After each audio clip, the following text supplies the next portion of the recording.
Now, David, there's a number of different ways that the domestic person can create a worm farm or get rid of his waste.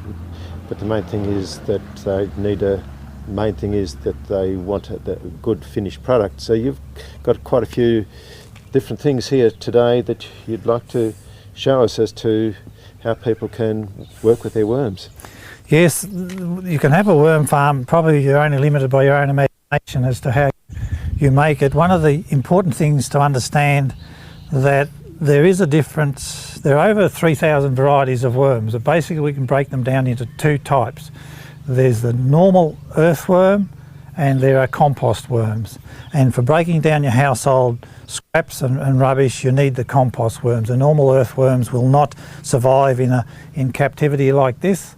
The good thing about it is that once your compost worms have created the vermicast and you put the vermicast out into your garden, then the normal earthworms will come back into your garden. Probably the largest selling and most popular form of worm farm is the round can of worms, which has just recently been updated to the worm cafe. Both of them work on the same principle. When we're at the markets, we get dozens of people come up to us and say, oh yes, I had one of those given to me for Christmas, but it doesn't seem to be working. So there are a number of little tricks that you need to know about if you're going to get the best out of them. The whole system has 4 different layers, or the new round ones only have 3, but it's the same principle. The bottom one is just basically a tank designed to hold the worm leachate, the liquid that goes through the material as it's being broken down by the worms. At this stage, the liquid that in here is not to be confused with worm tea. Worm leachate is simply the water that you put in, and as it seeps through the castings and through the worms and the food, it soaks up the nutrients that have already been made into soluble form by the worms, and that is really good for your plants. Worm tea, on the other hand, which we'll have a look at a bit later, is another extension of that, where we actually take the vermicast, add water and with molasses and fish meal, and we brew it up for 24 hours and oxygenate the water, and we can increase the amount of biology in that something like 100-fold over. So it's a much stronger type of a brew, and that's the sort of thing that we would use when we're doing agricultural applications, where we're putting it out at maybe only 20 litres to the hectare, which doesn't seem very much, but there's enough biology in that 20 litres to make a big difference out on the farm. To the people that have the household, this type of thing, we actually recommend that people, rather than collecting the liquid in the tank, they keep their tap open and have a little bucket underneath, because quite often sometimes the worms will get down into that bottom tray, especially if things aren't quite as they like in the top trays, and then can drown. So you often look in there and you find some dead worms in there. So to avoid that, the idea is to have a bucket underneath that, the tap open. You can always see how much you're making and continually put it out on your plants. Now we'll go into looking at what you actually do with the worms, David. Okay.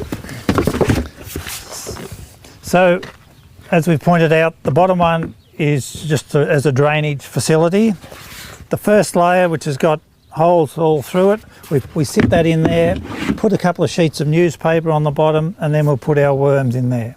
The round recommend a minimum of 1,000 worms. We usually supply 2,000 to our customers. You need to bear in mind that when this is up and running in 12 months' time, there's going to be well over 100,000 in here, because they double their number every 2 months. So you'll go 2, 4, 8, 16, 32, 64, 132. So in the first 6 months or so, often people think, oh, their bin's not working because they don't see a lot of activity. It's a matter of just being patient, because in the next 6 months from there on, it'll be really breeding the worms very quickly. So we put our 1,000 worms or 2,000 on the sheet of paper, and then it's important that you only put enough food in there that the worms can eat in about a week or 10 days. If you wait till your bin's full and you put about 6 weeks worth in there, you'll find that it goes all pink and smelly, and the worms don't like it either. So it's important to only put a layer of about 1/2 inch thick on the worms. bit of moisture, a bit of water with them, and then you just put the lid on. Don't even use these two for the time being, so it'll just look like that. Have a look at it in about a week or 10 days time, and if you see that food starting to turn brown and look like dirt, then you add another layer. There's a couple little tricks here to make the thing work even better. If you have a blender and you can put your veggie scraps through a blender and mush them up, the worms will be able to eat it a lot quicker.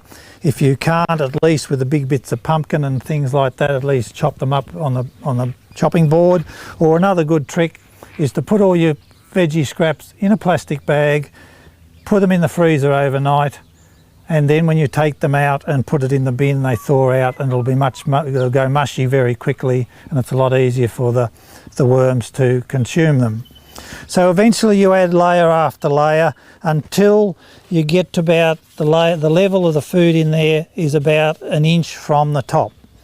At this stage you can then safely put the next layer on, and it will be sitting flush on top of the material underneath. You then put your next lot of food in number 2, and the worms will climb up through the holes. It's important that you don't have a gap between the floor and the top of the food, because they can't actually jump, but if they're sitting underneath they'll climb through. And you repeat the process until you get within about an inch again, and then you put the next one on and do the same thing, always having it with the lid. By the time the third one is full, you will find that 90% of the worms are in either the top one or the middle one, because they're natural top feeders. We then just lift the top 2 out, and what we will have here is very quality vermicast. There may be a few worms in there, and a little bit later when we're back at the house we're going to show you how to actually get all of those worms out. If you spread that soil, that vermicast on your garden with those compost worms in, they would eventually perish, because they're going from a highly nutritious source to a much less nutritious source, and they just can't cope with that. There are a few little tricks for how you can keep them in the garden, and we'll show you that later as well. But for the time being, you just tip that out, put it on your garden, and then put the other 2 in, and when the time comes this becomes number 4, and so you continually recycle the bottom one going to the top all the time. Another point with the black plastic, it does heat up extremely quickly when it's on a sunny day. The maximum temperature that compost worms can survive in is 30 degrees. So we need to make sure that if we are using this type of worm farm, that it's in a nice shady spot, or even in a shed. They don't need sunlight at all. So in a shed or some place where it's protected. It will only take an hour or so if you forget about it and the sun comes out really bright in summer to actually cook your worms. A lot of people have lost worms for that reason. Another thing, we found a lot of people, even when they took a lot of their precautions, lost them on Black Saturday when we had that extreme temperatures, and they, bar from taking them inside and putting them in the air conditioning, a lot of people just found that they lost all their worms. What we now recommend to people, if we get that sort of extreme weather forecast again, is that you take the layer that has the most of your worms in, and you actually make a little hole in your garden that'll actually sit that in so that it's level with the ground. Put the lid back over top of it and just scrape a bit of dirt around, and then those worms will be totally insulated, and they could stay there for 3 or 4 days or whatever, a week, until the danger period is gone, and then you can put them back in. But that's another simple way that you can actually protect your worms, because it may well be that what we think was a one-off may be a regular occurrence in the future as the global warming effect becomes more prevalent. So exactly the same system with the round can of worms as that one.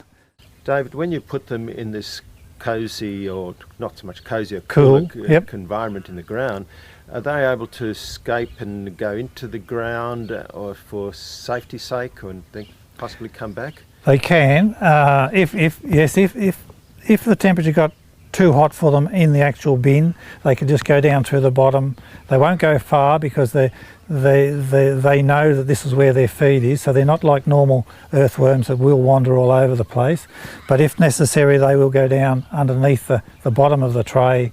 But I would have thought that if you put the tray in the ground, put some water in it as well, it'd be most unlikely that the temperature down there would get anywhere near 30 degrees to make it uncomfortable. But if it did happen, then they could just move even a bit further down as well. Yes. So the other thing, and on the second layer, when you put the second layer on top, do you put a sheet of paper on the second layer? That's optional. We like to put some newspaper in, and probably each time you do, it's not a bad idea to put a bit of newspaper. By adding newspaper or carbon, you increase the amount of fungi that's breeding in your worm bin.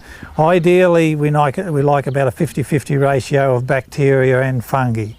They all have their own little job to do, and the fungi are more attracted to the woody paper type materials rather than the slushy, more acidic food scraps. So having the paper there and adding a bit of cardboard mixing in with it as well will make a better quality vermicast in the end.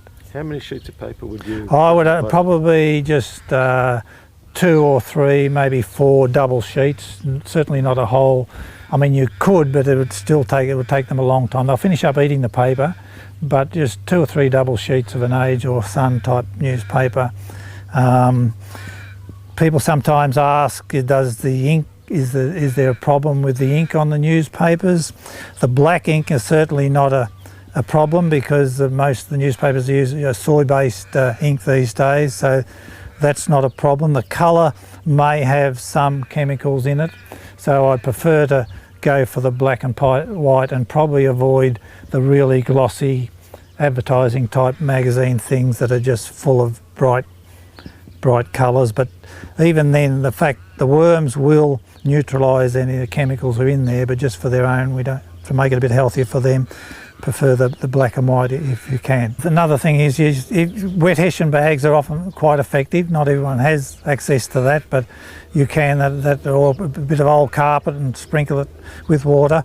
Whilst we're talking about the water that you actually put through these, and this applies to everything in the garden, if you only have access to your town water, which has chlorine in it, and the purpose of the chlorine is to kill any bacteria that may be there so we don't get tummy bugs and things like that, that chlorine will kill the bacteria that the worms are making as well.